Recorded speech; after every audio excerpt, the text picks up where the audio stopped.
ವಿಸರ್ಜನೆಯ ಮಾಡಿ ಇವ್ರು ಯಾರ್ರಿ ಪ್ರಜಾಸತ್ತಾತ್ಮಕವಾಗಿ ಸಂವಿಧಾನಾತ್ಮಕವಾಗಿ ಒಂದು ಸರ್ಕಾರ ಜನರ ಆಶೀರ್ವಾದದಿಂದ 136 ಸೀಟನ್ನು ಪಡ್ಕೊಂಡಿದ್ದೀವಿ ನಾವು. ಇವ್ರು ಯಾರು ವಿಸರ್ಜನೆ ಮಾಡಕ್ಕೆ ಹೇಳಂತವ್ರು? ಬಾಲಿಶ ಹೇಳಿಕೆ ಅದಕ್ಕೆ ಫಸ್ಟ್ ಟೈಮ್ MLAಗಳನ್ನ ಅಧ್ಯಕ್ಷ ಮಾಡಬಾರ್ದು. ಇದೇ ತೋರಿಸ್ತದೆ ಅದಕ್ಕೆ ಮ್ಯಾಚುರಿಟಿ ಇರೋದಲ್ಲ. ಅದಕ್ಕೆ ಯಾರು ಒಪ್ತಾ ಇಲ್ಲ ಅವ್ರನ್ನ ಸೀನಿಯರ್ಸು. ನೇರವಾಗಿ ಸಿಎಂ ಕುರ್ಚಿ ವಿಚಾರ ಸಂಬಂಧಪಟ್ಟಂಗೆ ಕಾಂಗ್ರೆಸ್ ಆಡಳಿತ ಯಂತ್ರ ಕುಸ್ತಿದೆ ಅಂತ ಯಾವುದೂ ಇಲ್ಲ. ಮುಖ್ಯಮಂತ್ರಿಗಳು ಈಗಾಗಲೇ ಭಾಳ ಸ್ಪಷ್ಟವಾಗಿ ಹೇಳಿದ್ದಾರೆ. ಅವರು ಹೈಕಮಾಂಡ್ ಇವತ್ತು ಸಹ ನಮ್ಮಲ್ಲಿ ಅಂತಿಮ ನಿರ್ಣಯ ತಗೋತದೆ. ಮುಖ್ಯಮಂತ್ರಿಗಳು ಹೇಳಿದ್ದಾರೆ, ಎಲ್ಲಿವರೆಗೆ ಹೈಕಮಾಂಡ್ ಇದು ಮಾಡಿರ್ತಾರೆ ಅಲ್ಲಿವರೆಗೆ ನಾನು ಇರ್ತೀನಿ ಅಂತೇಳಿ. ಹೈಕಮಾಂಡ್ ಇವತ್ತು ಸಹ ಅವ್ರನ್ನ ಮುಖ್ಯಮಂತ್ರಿಯಾಗಿ ಇಟ್ಟಿದ್ದಾರೆ. ಅದು ನಮ್ಮ ಆಂತರಿಕ ವಿಚಾರಗಳವೆಲ್ಲನೂ ಕೂಡ. ಹೀಗಾಗಿ ಅದು ಯಾವುದೂ ಕೂಡ ಪ್ರಶ್ನೆ ಇಲ್ಲ. ಅದನ್ನು ವಿಜೇಂದ್ರ ಅವ್ರಿಗೆ ಹೇಳ್ರಿ, ನಿಮ್ಮ ತಂದೆಯವ್ರನ್ನ ಯಾವತ್ತೂ ಟರ್ಮ್ ಕಂಪ್ಲೀಟ್ ಮಾಡಕ್ಕೆ ಬಿಟ್ಟಿಲ್ಲ ಅವರು. BJPಯಲ್ಲಿ ಇವ್ರ ತಂದೆಯವ್ರನ್ನ 2 ಬಾರಿನೂ ಕೂಡ ಟರ್ಮ್ ಕಂಪ್ಲೀಟ್ ಮಾಡಕ್ಕೆ ಬಿಟ್ಟಿಲ್ಲ. ಪಾಪ ಅಳಿಸ್ಬಿಟ್ರು ಅವ್ರನ್ನ. ಅಳ್ತಾ ಇದ್ರು ಅವರು, ನೋಡಿರಲ್ಲ ಸದನದಲ್ಲಿ ಕಣ್ಣೀರು ಹಾಕ್ಸಿದಾರ. ವಿಜೇಂದ್ರ ಎಲ್ಲ ಸ್ವಲ್ಪ ಇದನ್ನೆಲ್ಲ ನೆನಪಿಸ್ಕೊಳ್ಳಿ ಅಂತೇಳಿ ವಿಜೇಂದ್ರ ಅವ್ರಿಗೆ ಹೇಳ್ತೀನಿ ನಾನು. ತಂದೆಯವ್ರ ಬಗ್ಗೆ ಅಪಾರವಾದ ಗೌರವ ನಮಗೂ ಇದೆ, ಯಡಿಯೂರಪ್ಪನವ್ರಿಗೆ, ಹಿರಿಯರು.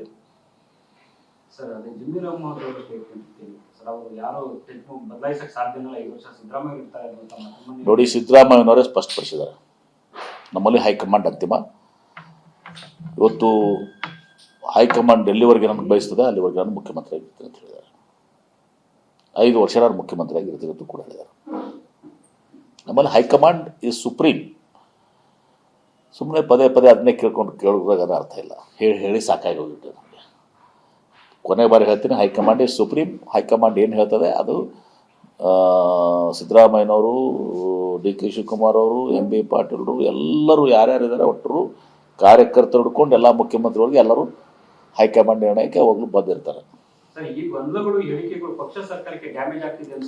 ಅದೇನು ಅಂಥದ್ದೇನು ಆಗೋದಿಲ್ಲ. ಅದೆಲ್ಲರೂ ಕೂಡ ಹೈಕಮಾಂಡ್ ಗಮನಿಸ್ತಿದೆ. ಹೈಕಮಾಂಡ್ ರಿಸಾಲ್ವ್ ಮಾಡುತ್ತೆ ಎಲ್ಲವನ್ನು.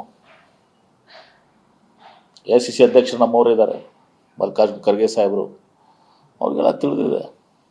ಎಲ್ಲವನ್ನ ಸೂಕ್ತ ಸಂದರ್ಭದಲ್ಲಿ ಎಲ್ಲನೂ ಸಮಸ್ಯೆಗಳೇನಿದ್ದಾವೆ ಅದನ್ನೆಲ್ಲರೂ ಕೂಡ ಬಗೆಹರಿಸ್ತಾರೆ. ಅದಕ್ಕೊಂದು ಇತಿಶ್ರೀಯನ್ನು ಹಾಡ್ತಾರೆ. ನಿನ್ನೆ ನಾನು ಶಾಮನೂರು ಶಿವಶಂಕರಪುರ ಶಿವಗಣಾರಣದ ಇತ್ತು, ಶ್ರದ್ಧಾಂಜಲಿ ಕಾರ್ಯಕ್ರಮ ಇತ್ತು. ಸಿದ್ದರಾಮಯ್ಯನವರು, DK ಶಿವಕುಮಾರ್ ಅವರು, ನಾನು ಮತ್ತು ಅಶೋಕ್ ಪಟ್ಟಣ್ ಅವರು ಶಾಸಕರು, ನಮ್ಮ ಚೀಫ್ ವಿಪ್ಪು 4 ಮಂದಿ ಹೆಲಿಕಾಪ್ಟರ್ನಲ್ಲಿ ಬಂದು HLನಲ್ಲಿ ಇಳಿದ್ವಿ. HLನಿಂದ ಇಳಿದು HLನ ನನ್ನ ವೆಹಿಕಲ್ ಬಂದಿರಲಿಲ್ಲ. ಅವರು ನನ್ನ ವೆಹಿಕಲ್ ಹೋಗಿ ಮುಖ್ಯಮಂತ್ರಿಗಳ ಮನೆಗೆ ಹೋಗಿತ್ತು. ಅಲ್ಲಿಂದ ಕರ್ಕೊಂಬರ್ಬೇಕು ಅಂತ. ಆವಾಗ ನಾನು ಇದು DK ಶಿವಕುಮಾರ್ ಅವ್ರ ಮನೆಯೂ ಇಲ್ಲೇ ಅಲ್ಲ, ಸದಾಶಿವನಗರದಲ್ಲಿ. ನಾವು 4 ಜನ ಒಟ್ಟಿಗೆ ಬಂದಿದ್ವಿ. ನನಗೆ DK ಶಿವಕುಮಾರ್ ಅವರು ಡ್ರಾಪ್ ಕೊಟ್ಟರು ನಮ್ಮ ಮನೆಗೆ. ಒಂದು ಕಪ್ ಕಾಫಿ ಕುಡಿಯೋದು. 6 ಗಂಟೆ ಆಗಿತ್ತು, 5:30 6 ಗಂಟೆ. ಕಪ್ ಕಾಫಿ ಕುಡಿದು ಹೋಗಿದ್ದಾರೆ. ಒಟ್ಟಿಗೆ ಬಂದಿದ್ದೀವಿ ನಾವು, DK ಶಿವಕುಮಾರ್ ಅವರು, ಮುಖ್ಯಮಂತ್ರಿಗಳು, ನಾನು, ಅಶೋಕ್ ಪಟ್ಟಣ್. ಮತ್ತು ನಾನು ಅದಕ್ಕೆ ರಿಯಾಕ್ಷನು ಕೊಟ್ಟಿದ್ದೀನಿ. ಆ ರಿಯಾಕ್ಷನ್ ಬಿಟ್ಟು ಹಾಕ್ತಾರೆ ಅವರು. ಸರಿ ಅಲ್ಲ ಅದು, particularly public TV. This is not correct. ಈ ಸಲ ಗೊಂದಲ ಸೃಷ್ಟಿ ಮಾಡುವಂಥದ್ದು ಇದು ಮಾಡೋದು ಸರಿ ಅಲ್ಲ ಅದು. ಸರ್ DCM ಅವರು ಮೊನ್ನೆ ಒಂದು ಮಾತಾಡಿದ್ರು, ನಾನು ಕಸ ಹೊಡಿಸಿದ್ದೀನಿ, ಪೋಸ್ಟರ್ ಅಂಟಿಸಿದ್ದೀನಿ, ಎಲ್ಲಾ ಕೆಲಸವನ್ನು ಅಧ್ಯಕ್ಷನಾಗಿ ಮಾಡಿದ್ದೀನಿ, ಕಾರ್ಯಕರ್ತನಾಗಿ ಕೆಲಸ ಮಾಡಿದ್ದಾರೆ ಅವರು. DK ಶಿವಕುಮಾರ್ ಅವರು ಸಾಕಷ್ಟು ಪಕ್ಷ ಸಲುವಾಗಿ ಶ್ರಮಿಸಿದ್ದಾರೆ. ನಾವು ಯಾವಾಗಲೂ ಕೂಡ ಹೇಳ್ತೀವಿ. ಅದೇ ರೀತಿ ಎಲ್ಲರೂ ಕೂಡ ದುಡಿದಿದ್ದಾರೆ. DK ಶಿವಕುಮಾರ್ ಅವರು ಪಕ್ಷ ಭಾಳ ಶ್ರಮವಹಿಸಿ ದುಡಿದಿದ್ದಾರೆ. ಅವ್ರು ಹೇಳಿದ್ರಲ್ಲಿ 2 ಮಾತಿಲ್ಲ. ಇವತ್ತೊಂದು ದಿವಸ ಇವತ್ತೊಂದು ದಿವಸ ಪಕ್ಷ ಅಧಿಕಾರಕ್ಕೆ ಬರಲಿಕ್ಕೆ ಅವರು ಕೂಡ ಒಂದು ಮಹತ್ವದ ಪಾತ್ರವನ್ನು ವಹಿಸ್ಕೊಂಡಿದ್ದಾರೆ, ದುಡಿದಿದ್ದಾರೆ, ಪಕ್ಷ ಸಂಘಟನೆ ಮಾಡಿದ್ದಾರೆ, ಚೇತನ ತಂದು ಕೊಟ್ಟಿದ್ದಾರೆ.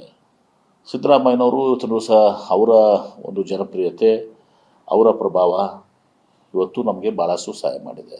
ಮಲ್ಲಿಕಾರ್ಜುನ ಖರ್ಗೆ ಅವರು ಕೂಡ ನೇತೃತ್ವವು ಕೂಡ ಇವತ್ತು ದಿವಸ AICC ಅಧ್ಯಕ್ಷ ಆದಮೇಲೆ ಅವ್ರದ್ದು ಕೂಡ ಸಾಕಷ್ಟಿದೆ.